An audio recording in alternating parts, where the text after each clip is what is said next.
Tonight, Gonzaga students experience news in a way they've never seen it before, with jokes. We take a look at the hottest travel spots in Spokane, analyze the ongoing plastic water bottle debate, and have a sensational interview you don't want to miss. All of this and nothing else on Real News on GUTV.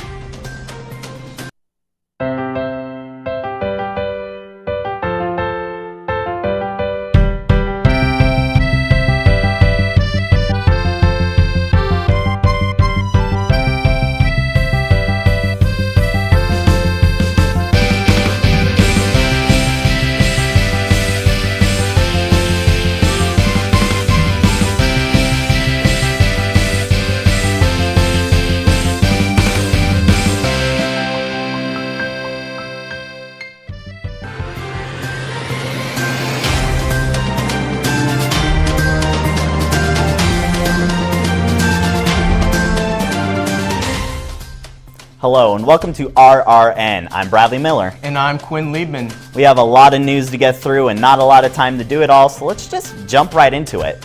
But first off, we'd like to wish everybody good luck on their various final exams and paper. We know it's a tough time for many, but we appreciate you all tuning in and unwinding with some GUTV. Now, the news.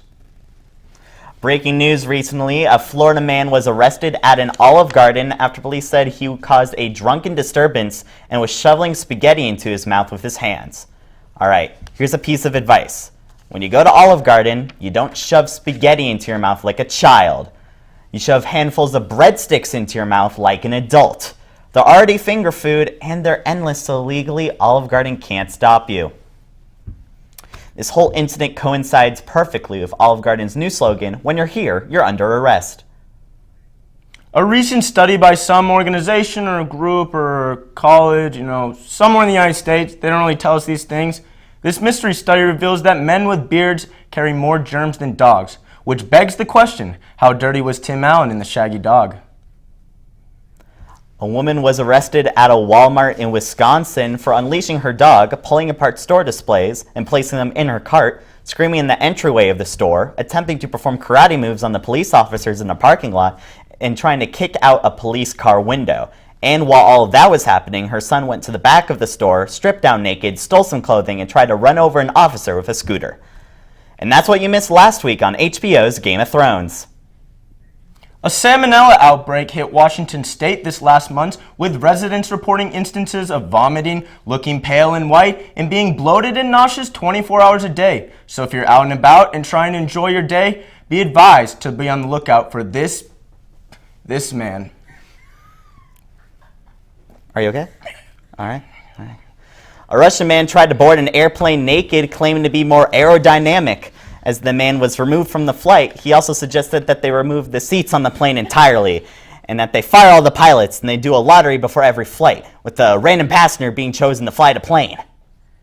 The man is also the new CEO of Spirit Airlines.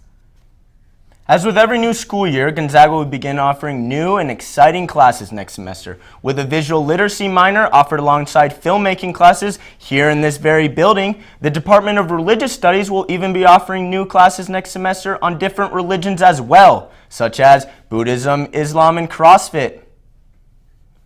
Now we're going to send it over to Jacob Dizon at Zagatron with the latest on how unintelligent us Zags really are. Jacob?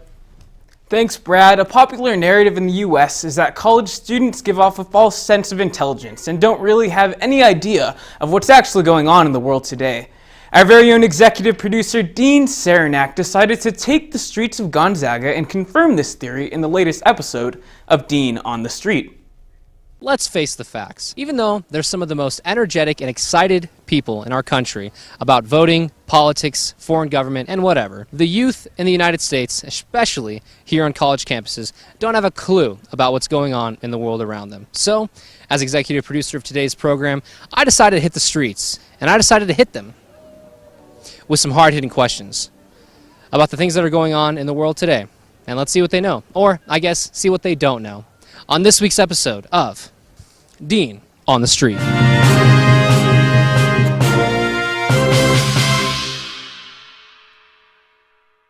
My question for you is, were you shocked at the amount of Twitter bots taken down by the company that were created to be anti-Mueller? Well, Twitter suspended over like 5,000 anti-Mueller accounts, obviously. So, according to a researcher, the accounts had only posted 3 or 4 times in the past, were connected to other accounts previously used to post pro-Saudi messages. Yeah, that is shockingly true. Do you think the Philippines will actually declare war on Canada, or do you think Duterte is all talk? Duterte is certainly all talk. Duterte said he would send the garbage back himself, consisted of used adult diapers, newspapers, plastic bottles, and bags. So no, I don't see him doing anything. Very insightful answer. Thank you. How do you feel about Malawi becoming the first nation to immunize kids against malaria?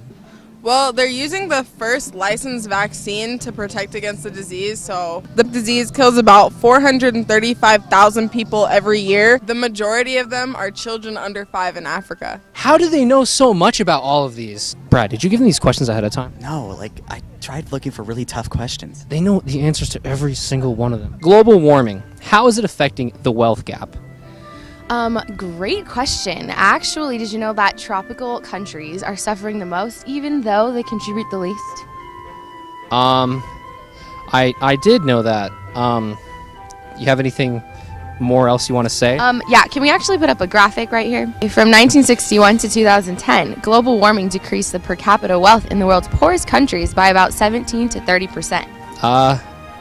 Can we fact check? That's correct. That's the correct statistic. Okay. Thank you. Well, I guess they knew a lot more than they were letting on.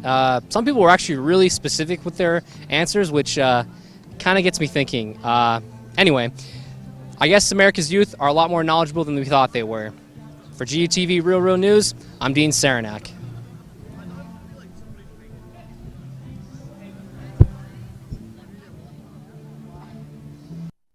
Well, I'm not sure if that's what Dean was going for exactly, but come on, am I supposed to believe that GU students don't know about the licensed use of malaria vaccines in Malawi? Now back to Brad and Finn over at the anchor desk. Thanks, Jacob. Gonzaga is known for its no plastic water bottle policy, as plastic water bottles are not sold on campus and drinking fountains come standard with faucets to refill reusable bottles. But apparently using plastic water bottles has more benefits than previously believed, and Gonzaga might be on the wrong side of this debate. GUTV's Themio Palace unscrews the cap on this controversy. There's a troubling trend in hydration across all college campuses, but specifically right here at Gonzaga. You can't go more than 15 feet without seeing a student with a reusable water bottle meddling in their backpack or in their hands. However, there is a trend that has been found to combat this addiction of reusable water bottles. What I'm talking about, of course, is just a plain plastic original bottle of water. Ever since Gonzaga discontinued sales of plastic water bottles on campus in 2008, it has sent students on a dangerous path for hydration. Starting from their very first days on campus, Gonzaga gives students reusable water bottles that supposedly have benefits over the traditional plastic ones. Not fully buying into this claim, however, we here at Real News are here to pour out the real truth on the matter. One of the biggest advantages of reusable water bottles is that they can be refilled over and over, as the name suggests. But in doing so, drinks are put at risk to God knows what from germs from a previous fill-up of water. Not to mention that the reusable water stations don't get cleaned. I mean, have you seen those things? Talk about disgusting. With plastic water bottles, you can ditch the germs from reusable water bottles while making sure you're drinking pristine water with different attributes. Does the beauty of the Fijian Islands make Fiji water taste better? Absolutely. Does smart water make you smarter? Duh. Plastic water bottles are also able to list nutritional facts on the bottle so people know what exactly is in the water, including calorie counts for people who want to make sure the water they drink is of the low-calorie variety. Another advantage found in plastic water bottles is their ease of portability. Reusable water bottles are clunky and create problems for students with already full backpacks. Plastic water bottles can be easily crushed up and stored, taking a minimal space in a backpack, and can be easily reformed for quick use on the go. This lack of portability can also prove costly, as a metal water bottle has to be lugged around everywhere even when they're empty and cannot be forgotten. When students finish their plastic water bottles, however, they don't have to stress about keeping track of it. A bottle can easily be disposed of. Also, with the swag that comes with having your very own reusable water bottle, it means that people will want that swag for themselves. And you know what that means. Water bottle thievery. When was the last time someone stole your plastic $1 bottle of water? Through all this investigation, it truly put into question the choice to not sell plastic water bottles anymore at Gonzaga. I mean, why be like every other basic college student with a water bottle that tries to make you look cool when you can just have an OG water bottle because you're thirsty? For GUTV Real News, I'm Femio Palace. One love. Thanks, Themio. As soon as this show is over, I am completely getting rid of my recycling bin. I mean, who needs it? After a short break, we're going to take a look into a new campaign here on campus to revive a late great sports team. We take a look at Spokane's hottest travel spots. You're watching Real News On GUTV.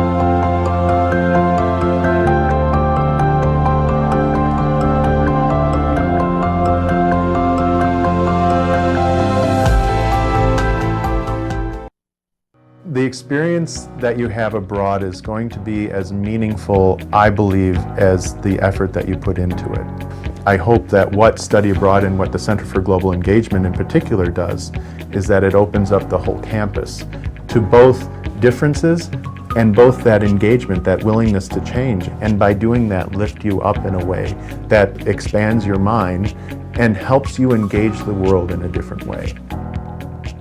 Go abroad.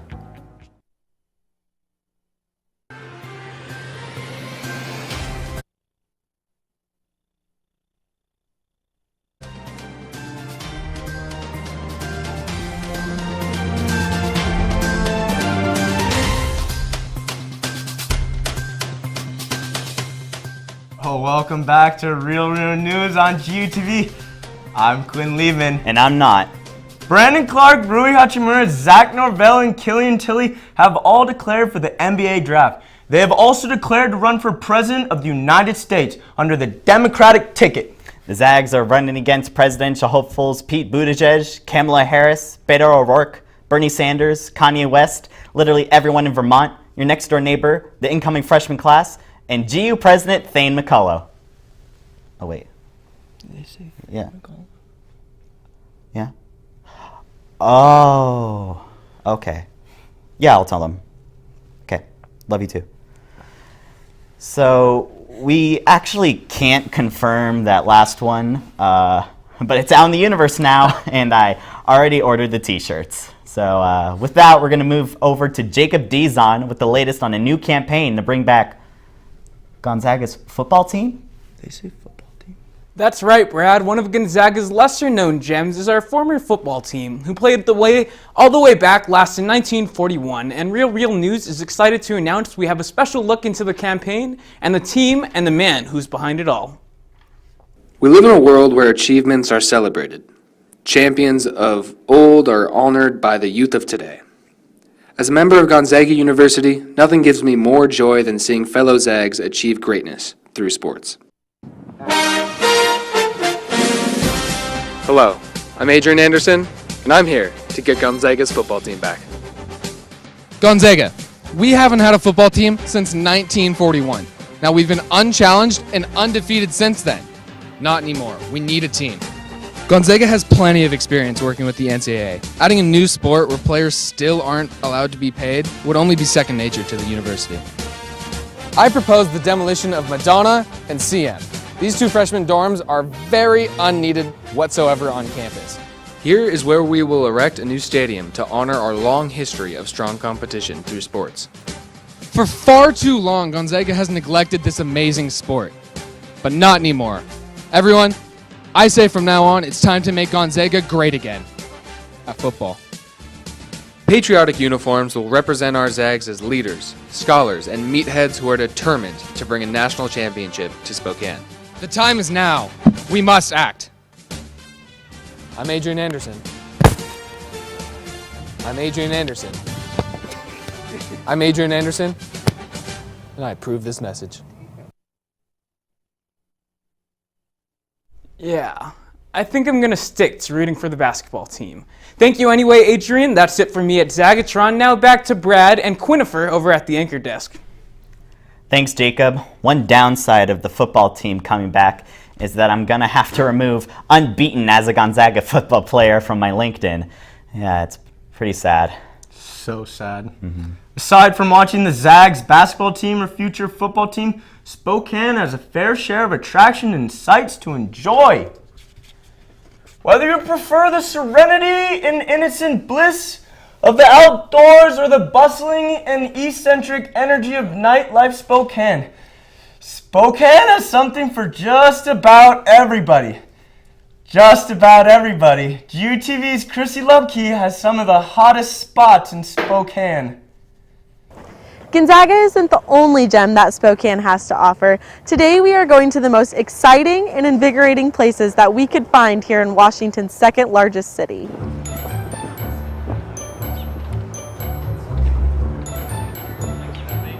Some may think that River Park Square is the heart and soul of downtown Spokane. While that may be true, there is one thing that keeps this place running: the Garbage Goat. The Garbage Goat has been sitting in the same spot for the last 46 years and has been working hard with city officials to solve Spokane's litter problem. Now that's what I call the goat. Just down the street, our very own Jacob Dizon is at one of Spokane's hottest food joints. After a late night of hunting through the Logan neighborhood in search of the perfect place to study, Gonzaga students often find themselves nose deep in a pile of tacos from this Spokane area, definitely not San Diego-based Mexican eatery.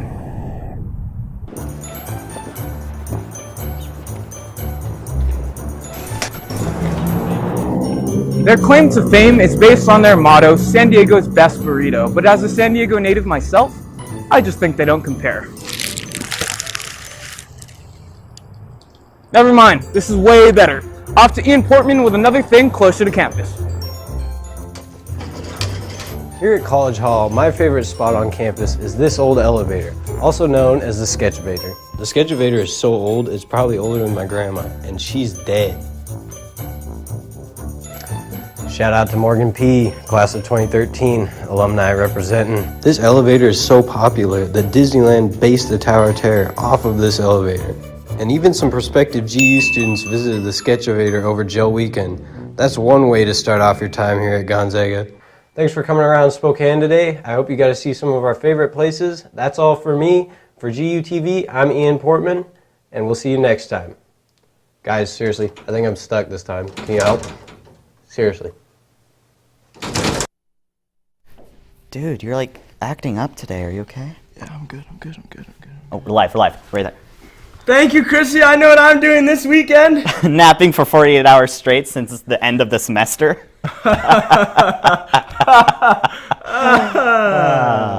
Yeah, probably. But before I can do that, after we return from this short break, we have a gripping interview with an RA that has more to offer than enforcing bedtime stories and forcing students to meet with him once a month. All right. You don't want to miss it. You're watching Real News on GUTV.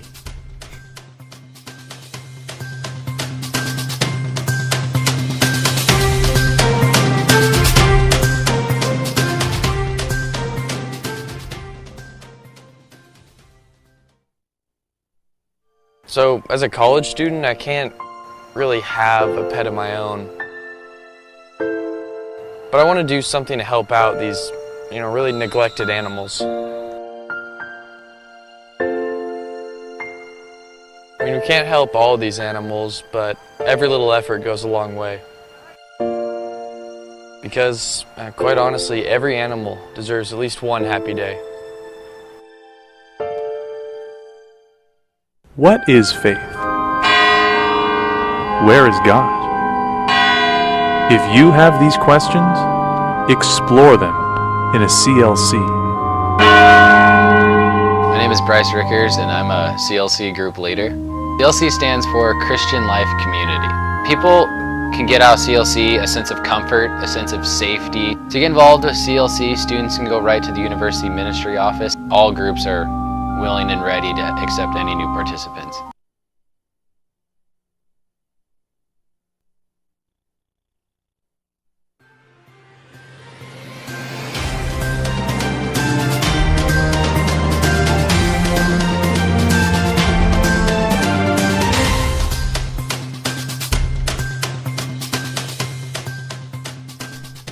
Welcome back to Real News on GUTV. I'm Bradley Miller. And I'm not. Being a Gonzaga student is difficult enough, having to manage a living space, stay on top of coursework, and having to prevent mental breakdowns daily. Now imagine having to do this for yourself, as well as having to do so for a floor of freshmen. Sounds like a nightmare. Gonzaga student Julian Moreno is an RA in DeSmet and says that life as an RA isn't as perfect as it may seem. Our very own Nicole Perman sat down with Julian to hear about how he does it and also to hear about some of his other interests. Welcome to the Real News with Nicole Perman. I am Nicole Perman. There's been an ongoing battle for centuries of rule followers and rule breakers. I'm here today to solve and change this and make peace among the rule followers and breakers of the world. With me today is the infamous Julian Moreno, RA of DeSmet Dormitory of Gonzaga University, and author of Taking Care of Irritable Bowel Movements. Julian, welcome. Nicole, it's always a pleasure. Always a pleasure. How are you feeling today? I feel quite intimidating. Intimidating. As an RA, your role is not to befriend your residents, but to intimidate them so they can bend to your will and adhere to the rules. Bend to your rule. Yes. Yes, all right. Well, are you ready to make a difference in the world today? Every day. All right. Well, now, Julian, I'll be starting with my hardest questions to really dive in here. Okay. All right. Now, what is your favorite rule? My favorite rule? Well, I would probably have to say my most utilized rule, and that's enforcing quiet hours. Quiet hours. Quiet hours are from 11 p.m. to 7 a.m. every day. And the minute I hear a whistle, a creak in the floorboards of my hall, I am on them. I issue write-ups like crazy. My most popular write-up is not alcohol or drug related. It's quiet hours. Quiet hours. I knock on the door. I say, "You're not quiet. Give me your ID." What is the most common quiet hour-based write-up? Well, typically when I hear my residents laughing in their rooms, it offends me. It offends you. So I must pull out my my phone because I must take a picture of the contraband, and the contraband being their voice, and then I write them up with impunity. Impunity. Because they are breaking the sacred rule that really sanctifies the bond of a resident's life experience. Yes. Quiet hours. Now, do you find a power trip when you enforce these rules? I have never indulged in substances, but if I did, I would say the experience of enforcing the rules brings a sort of natural high to me. Natural high. There is no feeling really like it when you take a student's ID card, take a photo of it, and then fill out a write-up form that I sent to the Office of Community Standards. Form. Yes, this Office of Community Standards, by the way, has ruined many study abroad experiences. So, what can I say? We are a pretty powerful organization. Very powerful organization. That's why this conversation and topic is very important to our viewers. Yes, I love the rules. I love the rules so much I sleep with a ruler.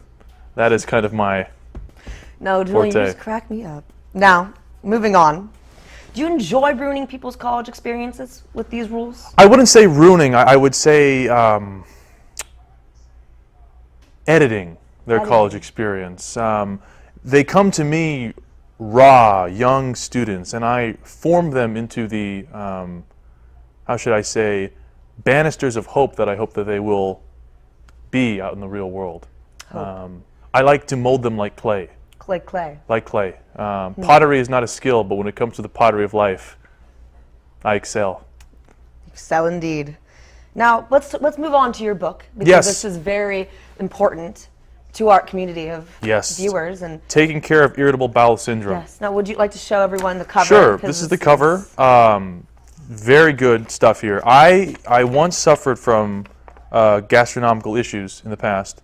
But I really did a lot of research, and I came to the conclusion that by stretching, I say here, reduce fat in your diet and drinking 8 glasses of water, you can really remove the sort of indigestion that I've seen a lot of my residents, and I know from personal experience that a human being can have. Yes. Do you think this book has helped you become this infinite rule empowering man? I would say yes, because when I often send my residents to detention, as I like to call it, I will hand out these wonderful pamphlets and make them read it and give me a reflection so they can better know to not break the rules. So they're going to have to keep reading this piece of literature. That's very interesting. This is a very new form of education, I feel like you. Yes, these aren't the official rules of housing per se, but I've come to realize that in regards to following rules, sometimes you have to break them, which is, I know, is a little contrary to the discussion here, but I found that my method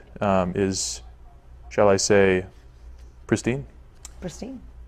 I have one final question for you, and it involves your book, of course. Of course. The quote states in your book, one of your more famous quotes is, "You aren't at the mercy of your symptoms. You can take steps to reduce them." Yes. Where did you find that in yourself to make this quote? Well, it's really a parody of what I say to my residents. You can find it within yourself to follow the rules, or you can break them and incur my wrath, you know. I have to say I'm not a yeller, though. I don't ever intimidate verbally, I just do it visually. I have a certain look that I give to my residents. Could you show our viewers? Well, it has a tendency to break glass, and I don't want to break our cameras here. Yes, of course. These are very expensive. Yes. We don't want to do that. But, nevertheless. Well, do you think we've helped the community? I believe so. It's important to follow rules. Rules really provide the backbone of a society. And any rule breaker is a heartbreaker, as the song goes. Well, thank you, Julian, for coming in today. Nicole, it's a pleasure. As always. I'm Nicole Perman with Real World News. We'll see you next time. Thanks to Julian for sitting down with us and for spilling the tea on life as an RA. They're people too, even though they literally enforce bedtimes for adults. That is all we have for Real News. We had a blast gathering all this breaking news that the students of GU need to hear. Oh my God. And this is also the end of our programming for this semester at GUTV. I want to give a special thanks to Professor Mike Fitzsimmons and Engineer Josh Boshi for all their help this semester. Thank you all so much for tuning in. We hope to see you again on GUTV soon. Even though Real News is really gonna get canceled. Yeah. For GUTV, I'm Quinn Liebman. And I'm Bradley Miller. Good night and good finals. You're gonna be okay.